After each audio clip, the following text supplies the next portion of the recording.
कि क्लास आज हम फिर से एक्सरसाइज अभ्यास 7E सॉल्व करेंगे। पिछले टर्न पे हमने 7E का क्वेश्चन नंबर 9 तक सॉल्व किया था। आज एक्सरसाइज सॉल्व करने से पहले हम डिस्काउंट के बारे में पढ़ेंगे, जिसको बोलते हैं बट्टा। आप लोग मॉल्स वगैरह में जाते होंगे तो आप लोगों ने देखा होता है या न्यूज़पेपर में निकलता है कि इतने % का डिस्काउंट चल रहा है। डिस्काउंट या बट्टा क्या होता है? छूट होती है। जो किसी भी वस्तु के मूल्य पर जो अतिरिक्त छूट दी जाती है उसे बोलते हैं बट्टा या डिस्काउंट। तो डिस्काउंट पढ़ने से पहले हम पढ़ते हैं अंकित मूल्य। वस्तु पर अंकित या छपे मूल्य को अंकित मूल्य या लिस्ट प्राइस कहते हैं। किसी वस्तु पे जो मूल्य अंकित होता है, जैसे मान लीजिए आपने कोई बॉक्स लिया और उस बॉक्स पे लिखा है 100 रुपये, तो ये 100 रुपये क्या हो जाएगा? उसका अंकित मूल्य। जो उस पर छपा हुआ मूल्य होता है उसे अंकित मूल्य कहते हैं। अब बट्टा क्या होता है? वस्तु के छपे मूल्य पर जो छूट दी जाती है वो बट्टा कहलाती है। यानी वो बॉक्स आपको 100 रुपये में ना मिलकर अगर उससे कम रुपए में मिलता है तो जो छूट दी जा रही है वो कहलाती है बट्टा या डिस्काउंट। बट्टा सदैव अंकित मूल्य पर ही दिया जाता है। जो मूल्य अंकित होता है सदैव उसी मूल्य पर बट्टा दिया जाता है। फिर है विक्रय मूल्य। जितने रुपए में वस्तु बेची जाती है वो वस्तु का विक्रय मूल्य कहलाता है। मान लीजिए 100 रुपए के बॉक्स पे आपको 20 रुपए की छूट दी गई, यानी 20 रुपए का बट्टा दिया गया, तो विक्रय मूल्य क्या होगा? कितने में बॉक्स बिका? 80 रुपए में, यानी 100 माइनस 20 इज इक्वल टू 80। तो विक्रय मूल्य बराबर अंकित मूल्य माइनस बट्टा। ये फॉर्मूला आपको बहुत अच्छे से याद रखना है। और एक दूसरा फॉर्मूला है बट्टा प्रतिशत निकालने के लिए, बट्टा इंटू 100 अपॉन अंकित मूल्य। ये फॉर्मूला आप यूज़ करेंगे डिस्काउंट परसेंटेज निकालने के लिए। अब हम चलते हैं अपने अभ्यास 7E की तरफ, जहाँ का हमने क्वेश्चन 9 तक सॉल्व किया था। तो पहले हम देखेंगे इसका क्वेश्चन नंबर 10। क्वेश्चन नंबर 10 है 10% वार्षिक ब्याज की दर, यानी आपको ब्याज की दर या रेट दी है 10%। कितने समय में, और आपसे पूछा है समय टाइम। ₹200 3 गुना हो जाएगा। ₹200 आपका क्या होगा? मूलधन होगा। आपसे पूछा है कितने समय में 10% दर से 200 रुपए का 3 गुना हो जाएगा। 3 गुने का मतलब 3 इंटू ₹200, यानी कितना हो जाएगा?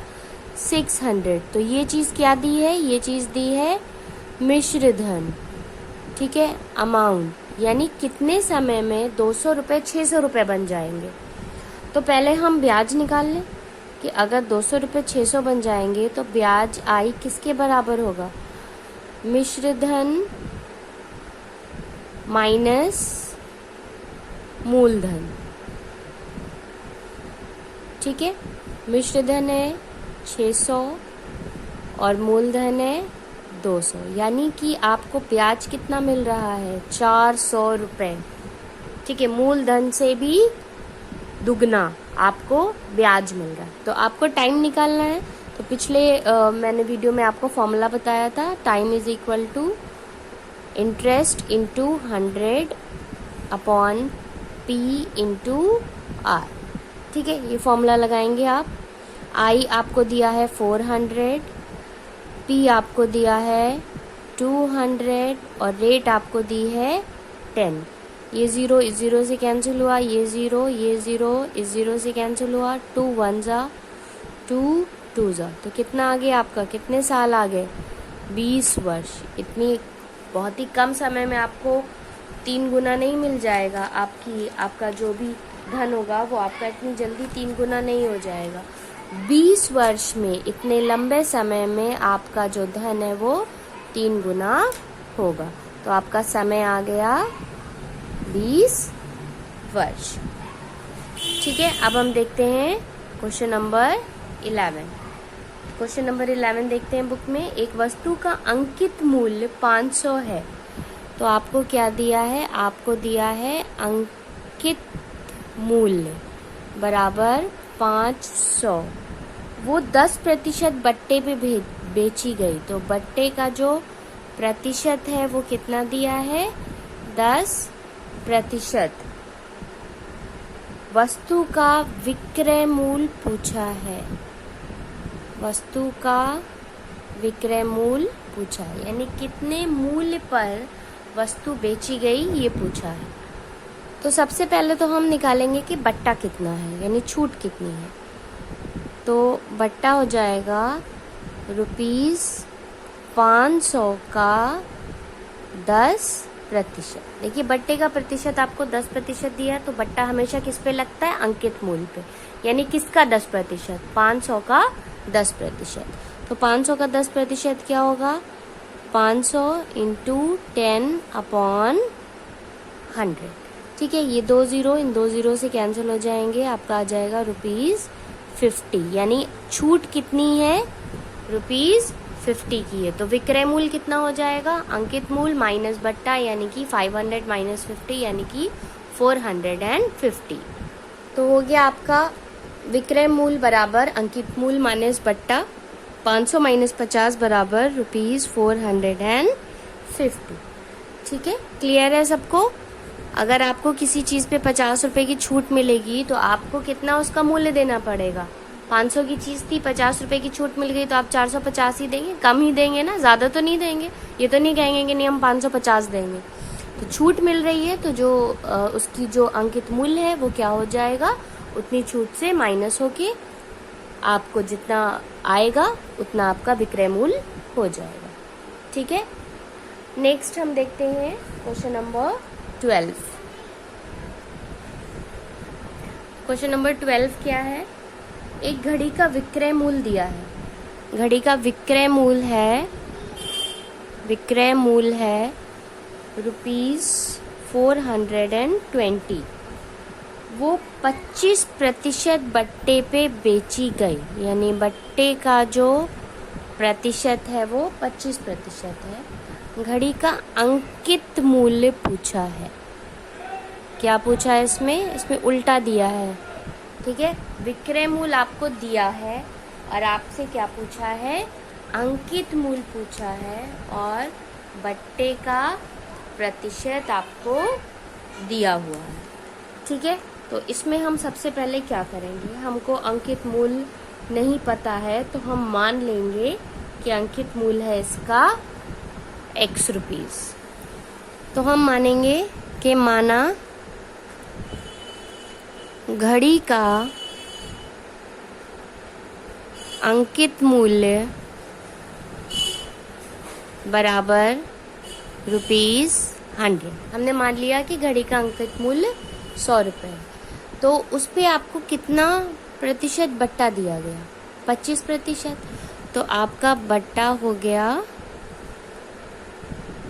25%, यानी 100 रुपये पे 25 रुपये कम हो गए, 100 रुपये पे 25 रुपये कम हो गए। तो आपका विक्रय मूल्य कितना आ जाएगा, आपका विक्रय मूल्य आ जाएगा ₹100 माइनस ₹25 बराबर ₹75।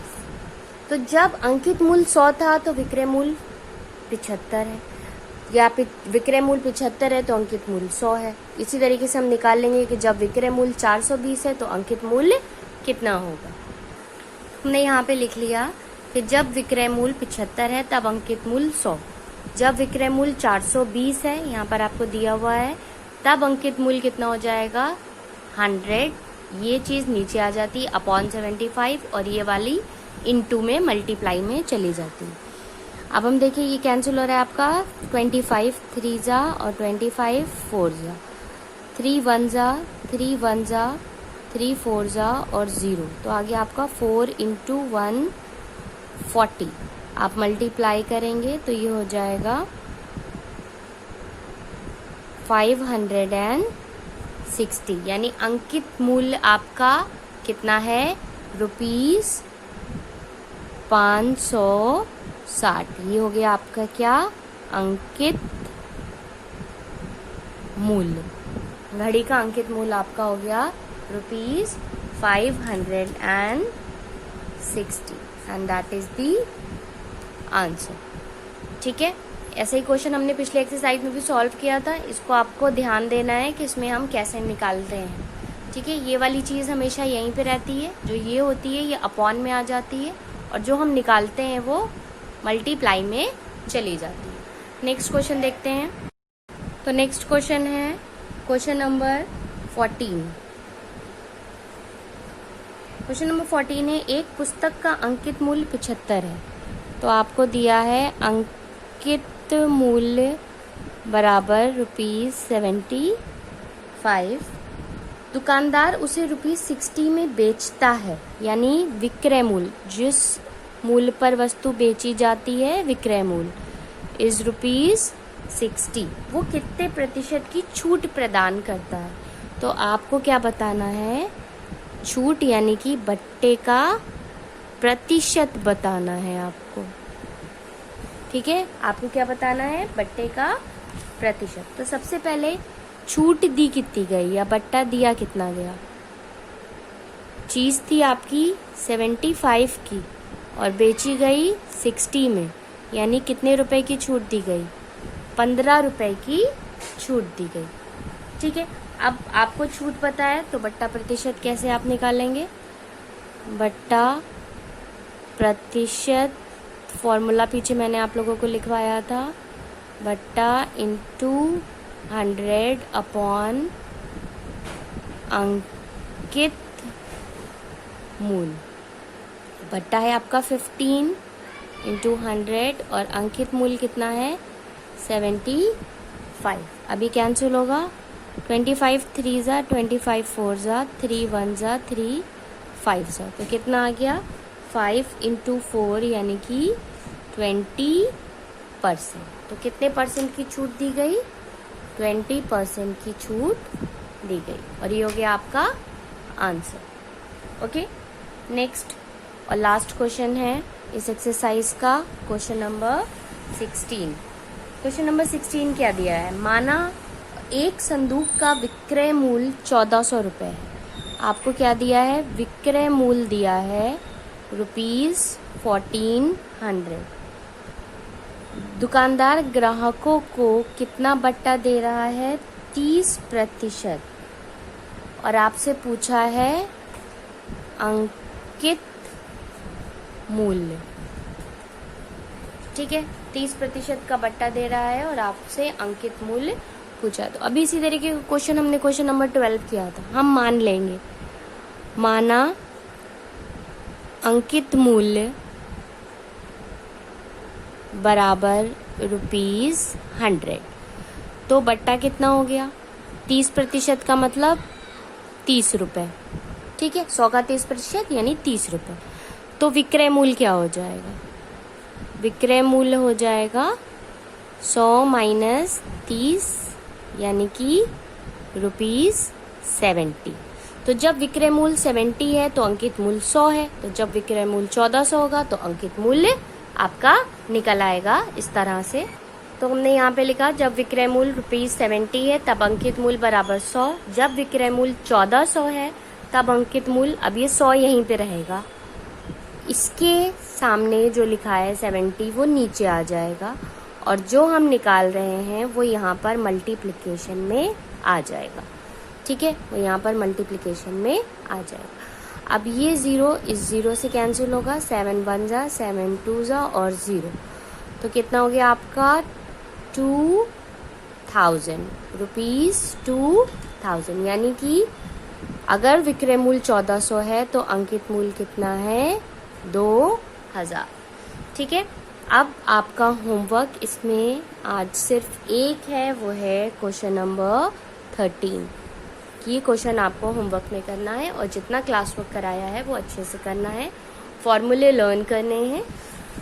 तो हमने आज एक्सरसाइज 7E कंप्लीट कर ली है। अब हम नेक्स्ट एक्सरसाइज अगले वीडियो में सॉल्व करेंगे। आज के लिए इतना ही। सब लोग अपना ध्यान रखेंगे और अच्छे से पढ़ाई करेंगे।